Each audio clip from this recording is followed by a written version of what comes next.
Welcome to Luca is a Billionaire, where the only thing I invest in is your answers. You start by confirming the laptop model and operating system so you know default behavior.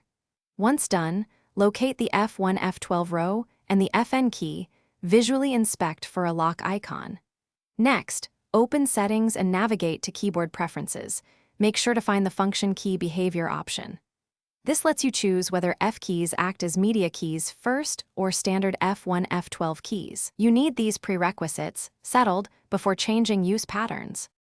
You now change how the keys behave. First, try toggling FN lock with the common combo, often FN plus ESC, or reboot and change it in BIOS or UEFI for a persistent switch.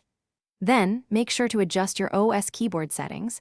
Set F keys as standard function keys or as special keys depending on your workflow. Once those changes are applied, test them in a few apps. Press F1 for help, F5 to refresh, and the media keys for volume and brightness to confirm expected results. You finish by customizing and securing your setup. Create persistent shortcuts in the OS or specific apps for the F keys you use most. This saves time.